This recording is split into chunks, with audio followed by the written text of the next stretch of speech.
આવો આપણે આજે રાત્રે દેવનું વચન શીખવા જઈ રહ્યા છે. આજની રાત્રિ સમયના અંદર આજે આપણા જીવનમાં પરમેશ્વરની દયા અને પરમેશ્વરની કૃપા છે. પરમેશ્વરની ઉપસ્થિતિમાં આપ સૌને પરમેશ્વર બાપના ઉપસ્થિતિમાં છે ત્યારે આજે રાત્રે દેવનું વચન તમારા અને મારા જીવનમાં શું કહેવા માંગે છે.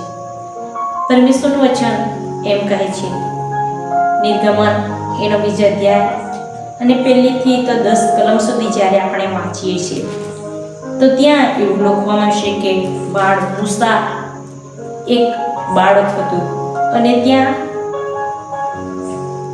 એવું લખવામાં આવ્યું છે કે જે મૂસાનો જન્મ થયો ત્યારે ત્યાં એવો નિયમ હતો કે જ્યારે દીકરીઓ જન્મશે ત્યારે દીકરીઓને જીવતી રાખવી અને જ્યારે કંઈક બાળક છોકરો અવતારે તો તેને મારી નાખવો.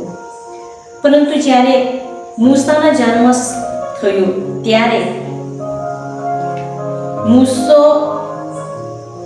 એ પોતાના જીવનમાં એને ખબર ન હતી, કારણ કે જ્યારે તમારા અને મારા જીવનમાં પણ એવી સમસ્યા આવે છે ત્યારે આપણને કશું ખબર પડતી નથી.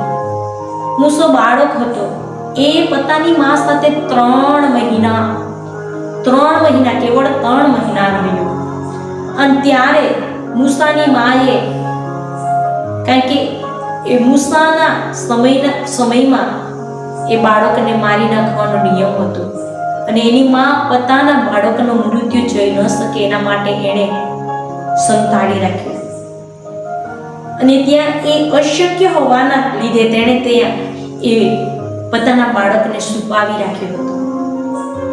અને ત્યાં એ બાબતો બને છે કે મૂસાની માએ પોતાના બાળકને કેવી રીતે ઉછેર કરવું, કેવી રીતે એને આગળ વધાવવું, અને ત્યાં એવી બાબતો બને છે ત્યારે પોતાની મા એ બાળકને શું કરે છે. અને ત્યાં એવું લખેલું છે કે તે ગમતૃણની એક ટોપલી બનાવે છે અને તેને ચીકણા માટીથી તથા ડામરથી તેને લેપ લગાવીને એ છોકરાને તેમાં મૂક્યો અને તેણે નદીની કાંઠે જે નદીના અંદર જે છોડ હોય છે, જે બોરું કહેવામાં આવે છે, તેની વચ્ચે જઈને તે ટોપલીને મૂકી દીધી. અને પરમેશ્વરનું વચન એ પ્રકારે લખેલું છે યશાયા પ્રબોધકના પુસ્તક એનો 49મા અધ્યાય અને 14 કલમના અંદર એવું લખવામાં છે કે કદાચ પોતાની માં ધાવણા બાળકને ભૂલી જશે, પણ યહોવા પરમેશ્વર આજે રાત્રે તમને ને મને કહે છે કે હું તમને કદી પણ ભૂલીશ નહીં. આ સંસાર તમને છોડી દેશે, આ સંસાર તમને દોગો આપશે, આ સંસારના લોકો તમારા તરફ આંગળી ચીમશે, પરંતુ મારા પ્રિયો દેવનું વચન સુંદર તમારા અને મારા જીવનમાં એ પ્રકારે કહે છે, કદાચ માં પોતાના ધાવણા બાળકને છોડી દેશે, પરંતુ યહોવા આજે રાત્રે તમને ને મને એ પ્રકારે કહે છે કે હું તમને સડીશ નહીં, હું તમને વિસરી જઈશ નહીં, હું તમને તજીશ નહીં. પરમેશ્વર તમારી ને મારી સાથે રહેવા માંગે છે. પોતાની માં મૂસાને એ ટોપલીના અંદર મૂક્યો ત્યારે એના જીવ એ પતે વ્યાકુળ બની હશે કે મારો દીકરો. જ્યારે તમારા અને મારા જીવનમાં એ પરિસ્થિતિ આવીને ઊભી રહેશે ત્યારે પરમેશ્વર તમારે ને મારી વચ્ચે આવીને એમ જ કહેશે કે મારા દીકરા તું હિંમત રાખ, મેં તને એક મારી સેવાના માટે, મારી મહિમાના માટે મેં તને ઉપયોગી પાત્ર બનાવી છે. તો પરમેશ્વરનું વચન તમારા અને મારા જીવન સંબંધમાં જે રાજાએ હુકમ ફરમાવ્યો હતો કે બાળકોને મારી નાખવાનું, અને તેની જ દીકરી થકી પરમેશ્વરે અદ્ભુત કાર્ય કરે છે. જ્યારે તમારા અને મારા જીવનમાં એવી પરિસ્થિતિ આવીને ઊભી હોય છે ત્યારે પરમેશ્વર એ પોતાના સ્વર્ગદૂતોને આજ્ઞા કરે છે અને તે આવીને તમને ને મને એમના પવિત્ર હાથોના અંદર તમને ને મને નિભાવી લે છે. જ્યારે મારા જીવનના અંદર એવી પરિસ્થિતિ સર્જાય, હું એકલતા અનુભવતી હતી, તે સમયે પરમેશ્વરનું વચન મને દિલાસો આપ્યો અને મને ઉત્તેજન આપ્યું કે પરમેશ્વર કે કદાચ માં પોતાના ધાવણા બાળકને ભૂલી જશે, પરંતુ જે આકાશમાં જીવતો પરમેશ્વર છે, જેણે તમને ને મને બનાવ્યા છે, આજે રાત્રે પરમેશ્વર બાપનું વચન તમને ને મને એ જ પ્રકારે કહે છે કે હું તમને છોડીશ નહીં, હું તમને તજી દઈશ નહીં, કારણ કે પરમેશ્વર સદાના માટે તમારી ને મારી સાથે રહેવા માંગે છે. અને પરમેશ્વરનું વચન એ જ પ્રકારે કહે છે કે શું સ્ત્રી પોતાના પેટના દીકરા પર દયા ન કરે, એવી રીતે કે તે પોતાના ધાવણા બાળકને વિસરી જાય?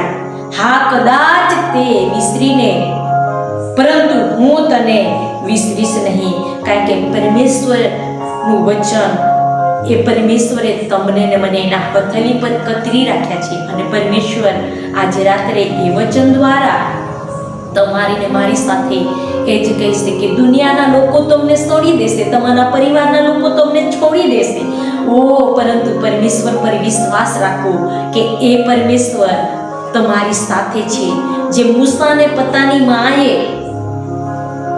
એ છોડી દીધો, ફેંકી દીધો, ત્યારે ફારૂની દીકરી એને લઈ આવી અને એને પોતાના દીકરા તરીકે એને ઉછેર કર્યો, કારણ કે મૂસાની માં થકી જ એને ધાવણ કરાવવામાં આવ્યું. અને એ જ્યારે એ મૂસા જે ફારૂના રાજ્યના અંદર મોટો થયો, ત્યારે ત્યાં એવું લખવામાં આવ્યું છે કે હિબ્રુ કરારપત્રના પ્રેરિતના કૃત્યનો 7મો અધ્યાય અને 21મી કલમના અંદર ત્યાં એવું લખવામાં આવ્યું છે કે મૂસાને ત્યાંની જે વિધિઓ હતી તે શીખવવામાં આવી.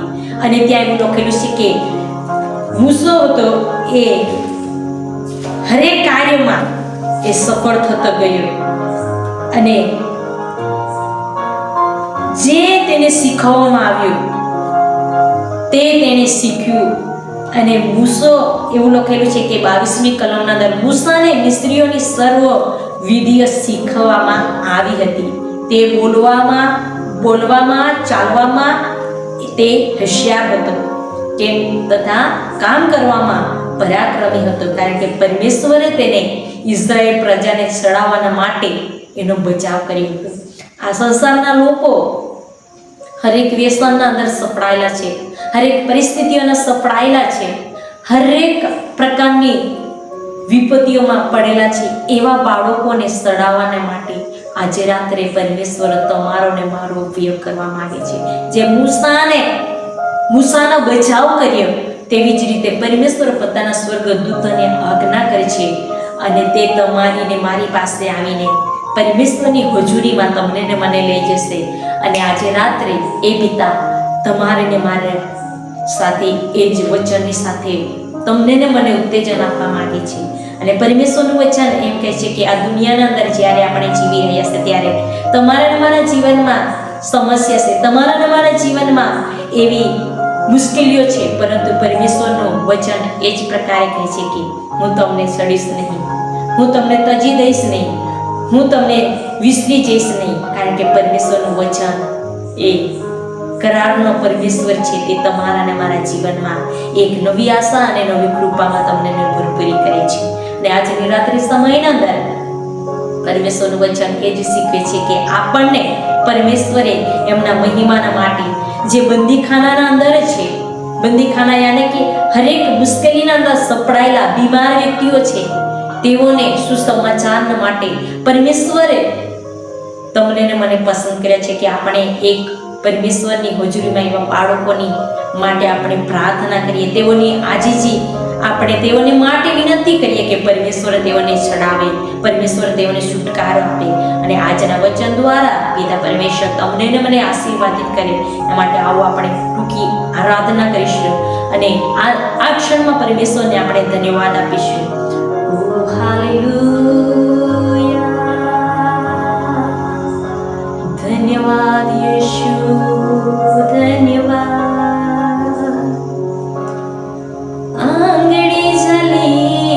चलावे मुझे,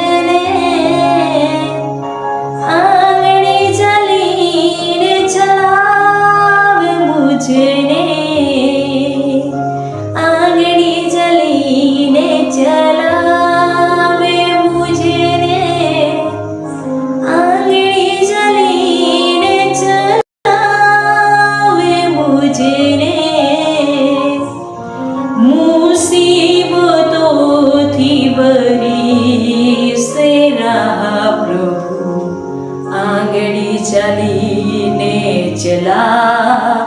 વેહું જેને. જે મૂસાના જીવનમાં પણ દુઃખ, સમસ્યા, કષ્ટ આવ્યું, પરંતુ પરમેશ્વરે તેમાંથી તેમને છોડાવ્યું. અને આજે રાત્રે તમારા અને મારી સાથે પરમેશ્વર એ મુસીબતોમાંથી છોડાવવાના માટે પરમેશ્વર તમારા અને મારા આંખના આંસુને લૂછવાના માટે પરમેશ્વર તમારા અને મારા હાથ, મારા પરમેશ્વરના હાથમાં હાથ પકડીને પરમેશ્વર તમને કહેશે કે હું જેમ પોતાના બાળકોને પોતાની જે પિતા છે એ પોતાની આંગળી ચાલીને ચલાવે છે તેમ હું તમને આ દુનિયાના અંદર ચલાવીશ. આજના વચન, આજની આરાધના દ્વારા બાપ તમને મહિમા આપતા પ્રભુ અમે સર્વ તારા હાથમાં સોંપતા તારા પ્રિય પ્રભુ તારા પવિત્ર મધુર મીઠા નામથી પ્રાર્થના માંગીએ છીએ. આમેન.